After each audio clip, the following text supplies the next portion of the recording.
Good afternoon and welcome to CEC Gurukul lecture. In today's session on symbolic expression, we have with us Ms. Manisha, who is going to translate the lecture into sign language. For today's lecture, the topic is Sociology as Science. In this lecture, we are going to make an attempt to understand the nature of the discipline of sociology, how it was developed as a science of society, and then it kind of moved from the question of objectivity to subjectivity and value neutrality. So the concern is to understand whether sociology is a science and how much of scientific method it can use to understand society. So to begin with, we know that sociology is a science of society. And why it is so called? Because there are no other social science which is attempting to study society in its entirety. So you have disciplines which studies only one dimension, where sociology is studying the entire social relationship, whether it be from the political dimension, economic dimension, or psychological dimension. So it is the only science which studies the society itself, the entirety of the society. And therefore, we need to understand what is the subject matter of sociology. So the discipline is interested in understanding social relationship, not because they are economic, political, religious, legal, but because at the same time they are social. So social means society. So societas implies the social relationship. So the focus of sociology is to grapple with the sense of social relationship, whether it be in the political sphere, in the economic sphere, or any other. Now, we do not study everything. It doesn't mean that under the earth, sociologist is studying everything and anything. But what they are trying to make sense is to study culture. Culture from the light that it will help us to understand patterns of interaction. It will help to understand social behavior, and in the larger context, it will help us to understand social relationship. Now, when we talk about sociology as science, it is important to understand the relation between tradition and science. So, ancient people tried to figure out social life. It's not that it is with modernity, rationality that people started understanding society. What did the traditional people ask questions? They asked questions about everyday life. Why war existed? Why some people are more powerful than the other? Why some are rich but others are poor? These are all sociological questions which were raised. However, they often based their answers on superstition, myth, or even the position of star, that is the natural phenomena, and they did not test the assumption. So therefore was the need for a discipline that would actually take us a different path, not be subscribed to myth, superstition, but evolve a more rational, logical understanding of society. And that is the reason that Auguste Comte looked towards science of society. Science requires development of theories which are subject to test. You test your hypothesis and you validate your hypothesis through experiment. So when we look into the relation between science, scientific method, and see whether sociology fits into it, we need to understand the history of the discipline. So we are more familiar with the history, but let us just recap it. Sociology emerged about the middle of 1800 when social observer began to use scientific method to test their ideas. So during 18th and 19th century, advances in science and technology encouraged people to believe that there could be rational explanation. Let us try to understand the relation between science, scientific method, and whether sociology as a discipline can fit into this relation. So for this, we need to go back to the history of the discipline. Most of us are familiar with the emergence of sociology as a discipline. Sociology emerged about the middle of 1800 when social observers began to use scientific method to test their ideas. Because so many ideas were there, in order to believe that idea is correct and valid, so you need to have subject it to scientific test. So during 18th and 19th century, advance in science and technology encouraged people to believe that they could make rational explanation.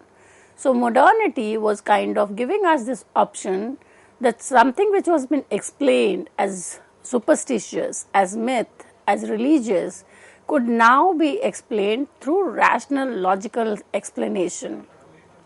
So you had to have a rational explanation for every social action, and this kind of was thought of being valid for explaining social problems that individuals were facing. So then when we say that scientific method could be applied to understand social problem, we need to first understand what is scientific method. Scientific method is a systematic and objective attempt to study a problem for the purpose of deriving general principle. That is, we observe something, we analyze it, classify and arrive at certain general laws. So that is a scientific method. What is the outcome is law-like explanation. So you have a grand generalization, and to generalize you need empirical data and that are processed into law-like statement. It relies on a scientific method. Physical and natural sciences try to rely on measurement and quantification. So everything around is quantified. Quantification brings in exactitude and makes precise comparison possible. What are the methods in the application of scientific method? The first is observation and description of the phenomena. Second, formulation of a hypothesis to explain the phenomena. In the classical scientific method, like physics, you have paradigm change. For example, you have causal mechanism or mathematical relation. So you kind of, in natural sciences, formulate a hypothesis. Is this true or is this false? Then you will do data collection, analyze and prove your statement. The third statement is to predict existing reality. Whatever data you have collected, explaining the phenomena, or it requires new observation. The fourth is performance of experiment. So we kind of, in order to validate a finding, we do certain experiment. So very simple is a litmus test, whether it changes the color. So certain kind of experiments are done in the laboratory to predict the reality. Now this is the scientific method in the natural sciences. Now, can we use the same scientific method in social sciences, especially sociology? And for that, a number of thinkers, sociologists told us that yes, it is possible, because the entire society is the laboratory and sociologists are performing their experiment. On the basis of the experiment, they arrive at certain grand generalization. So most of the classical sociologists, they did a study of a particular society and arrived at generalization. For Durkheim, he studied the totemic clan and said that religion plays a functional role to increase solidarity in the society. So that was a grand generalization. Much of the sociologists relied on comparative method. Comparative method helps us to kind of compare to society. In the classical period, it was considered as method par excellence. It was used by all classical sociologists, where societies were compared, similarities and dissimilarities were arrived at, and these were used to kind of predict certain behavior pattern or give us certain clues to human behavior. So initial period of sociology was a science of society, So exactly natural sciences was used to understand the society. Our founding father, Auguste Comte, has been given this kind of task of deriving a kind of a social statistics and dynamic of the society. According to Comte, sociology was able to kind of do a scientific explanation in establishing laws of human society. So all the early sociologists, they conceived sociology as a positive science. They advocated methods of positive sciences to be used for the study of social phenomena. For them, sociology was a science of society, and the exact scientific method used in the natural sciences could be applied to understand society. Now, when we look into sociology as a science, the branch of that kind of helps us to look in sociology as a science is kind of termed as positivism. Positivism, why? Because it was being kind of using the same methods as natural science, and the aim was to arrive at laws to give us prediction. Therefore, it was positivist. So, positivism is a scientific method and a philosophical approach to understand society. It was started off with Auguste Comte and later on taken off by the other sociologists. Positivism is based on the principle that it would be possible to create a science of society based on the same principle and methodology of natural sciences. So, you were trying to kind of produce positive changes in society. Positivism was based on certain assumption.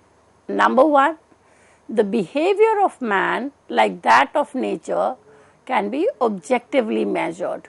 Objectively measured is quantified, that you can make these attributes like weight, temperature, and apply it to human behavior. So, you can kind of quantify social relations was the assumption. Factors that are not directly observable, that is emotions, feelings, are kind of not important. They are kind of considered as misleading. Like natural sciences, positive observe and measure human reaction to stimuli. So, in the natural sciences, the method is to observe the reaction of an organism to certain stimuli. Society can be understood in terms of producing a number of stimuli, and institutions, parts of society react to it. So, there is a certain kind of large scale disease, people react to it. What we seen when we saw the COVID-19, the government had to react by taking in a measure of lockdown. People had to react by applying the protocols of social distance and kind of maintaining hygienic. So, you can actually quantify social relation and kind of study it. Now, the first positivist approach after Comte was Durkheim. He kind of said social facts constitute the matter of sociology. He defined social fact in such a way that they were amenable to sensory observation, exploratory generalization, and they could be used kind of just as the scientific method. After Durkheim, Radcliffe Brown, Malinowski, and to some extent Talcott Parsons continued to view sociology as a positive science. And this was kind of even followed by a number of other places like Chicago School of Sociologists. Now, when we look into positivism, we need to understand evolutionism, because positivism were treating the society as an organic and trying to predict generalization. Now, this generalization was taken by the evolutionists to draw a chart of progress. So, 19th century intellectual, they kind of started looking into the ways in which social sciences kind of were affected by the development which was taking all around in the economy, in the polity, in the other realms. Evolutionism believed that the idea of evolution would help people to understand the development in social structures of society, as it helped natural sciences to understand development of organism. So, we have this life cycle of organism, of frogs, tadpole, and they tell you that it's cyclical, one after the other stage. Evolutionists are also believing this, that one stage would lead to the next and next to the third. So, this we see in the work of Durkheim, Comte, Spencer, and many others. All this while we understood sociology as a science. Now we will critique that is it possible to build a science of society. This comes in from non-positivist or anti-positivist school. So they have pointed out a few limitations of positivism. Number one, the problem of experimentation. It is very difficult to do an experiment on a large scale of the entire society and establish relationship between different variables. Experimentation is only rarely possible in sociology. Then we cannot predict human behavior in a laboratory because it's not kind of known how human might react to a stimuli. Different people react differently to the same stimuli. So it would be kind of difficult to treat human being as kind of guinea pigs and do tests on them. So that is the first limitation. The second limitation is the problem of generalization. Now they are kind of arriving at law-like statement, and this law-like statement are taken as understanding all societies. Now that's problematic because society and culture will vary across time and space. So generalization will not help us to understand cultural specificity. So the reason for failure of positivism is the nature of subject or what sociologists study is not the same as natural sciences. So sociologists are more interested in understanding interpersonal relations, emotions, feeling, which is kind of not considered important in natural society. Man kind of often violates, so there are certain understanding that many individuals would not abide by the law and they can break the law. How do we grab that break? How do we understand that? So it is not important to understand the status quo. It's not to understand the conservative principle. We need to understand critique. We need to understand deviance. We need to understand what is not part of the normal. So generalization which sociologists make are often large statements, and these are kind of very limited to time and space. Now when we talk about sociology as a science, the positivists were trying to tell us that an objective study of society is possible. So this debate between objectivity and subjectivity is kind of very complex in social sciences. So objectivity tells you that you study the reality without keeping any bias, without keeping any pre-assumptions, whereas the value neutrality tells us that you can do an objective study even with your biases, prejudices. So the debate between sociology as a science is kind of to be understood in terms of the progress of the discipline. The classical sociologists, they were all for favor of objectivity and treating sociology as a science. Later critique coming in from Weber and then symbolic interactionism, ethnomethodology, and these branches kind of talks about whether it is possible to study society as a science. Weber tells us that value neutrality is possible in social sciences, and he emphasized that a researcher separates his daily life from his professional life, he can be free of biases.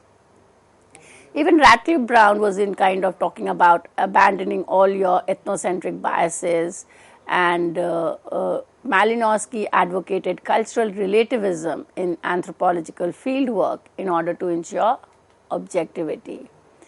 But Gunal Midral, he says objectivity is illusion, which can never be achieved, because all researcher is guided by certain viewpoint and involves subjectivity. So the entire research can be influenced by researchers' subjective biases. So this debate between objectivity and subjectivity and whether sociology is value neutral is kind of complex and need to be understood in detail. So we will do a session on objectivity versus subjectivity in social sciences in another lecture. With this, I come to an end of today's lecture. Thank you.